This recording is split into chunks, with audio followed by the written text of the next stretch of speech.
भाषा को समझने के लिए क्या करना है कि नॉर्मली, अगर नॉर्मली ऐसे भाषा की बातें करें तो देश में कई सारी भाषाएं हैं, है ना। हिंदी, इंग्लिश, संस्कृत, उर्दू, फारसी, अरबी, है ना, तमिल, तेलुगु, बहुत सारे तरीके का भाषा होता है। पूरे विश्व में तो अनेकों प्रकार के भाषाएं हैं, ठीक है। लेकिन अब हमको यहाँ पर क्या समझना है कि एक्चुअली में भाषा होता क्या है, ठीक है। चाहे लोग तमिल बोले, तेलुगु बोले, भोजपुरी बोले, मैथिली बोले, हिंदी बोले, इंग्लिश बोले, वह बोलता क्यों है? सबसे बड़ी चीज, किसी भी आप कोई भी लैंग्वेज कह ले, बोलता तो है, बोलता क्यों है? क्या कारण है बोलने का? तो बोलने के पीछे कुछ कारण हो सकते हैं। आदमी की जरूरतें, अपना जरूरत जाहिर करने के लिए लोग बोलते हैं। भूख लगी हुई है, बोलते हैं अरे मुझे भूख लगा हुआ है, खाना चाहिए। किसी को स्कूल जाना है, अपने दोस्त को अरे चलो स्कूल का टाइम हो गया, स्कूल जाना है। मतलब जो जरूरतें होती है उसके लिए हम बोलते हैं, और जो हम बोलते हैं वही हमारा क्या है? भाषा है, ठीक है। और भाषा कई प्रकार की है, ठीक है।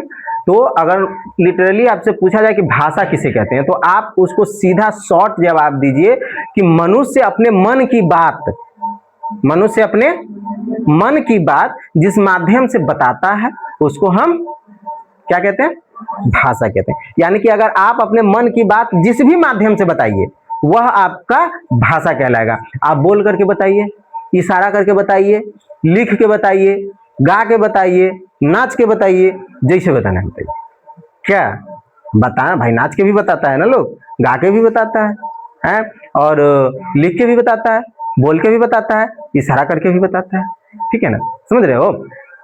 तो इस तरीके से भाषा हम उसे कहते हैं जो हम अपने मन की बात को प्रकट करने के लिए प्रयोग करते हैं। अब इस भाषा को भी समझने के लिए दो टाइप्स बनाए गए हैं। कितने टाइप्स बनाए गए हैं? दो टाइप्स बनाए गए हैं जो जेन्यून है, ठीक है। जेन्यून दो पार्ट्स कौन कौन से हैं? एक है हमारा लिखित भाषा, ठीक है, एक हो गया हमारा लिखित भाषा, और एक हो गया हमारा मौखिक भाषा, ठीक है, मौखिक भाषा। अब ये लिखित भाषा क्या है और मौखिक भाषा क्या है, इसको समझिए। मैंने अभी आपको उदाहरण से भाषा के बारे में समझाया। अगर आप अपने मन की बातों को लिख करके बताते हैं, ठीक है ना, तो उसको हम कौन सा भाषा कहेंगे?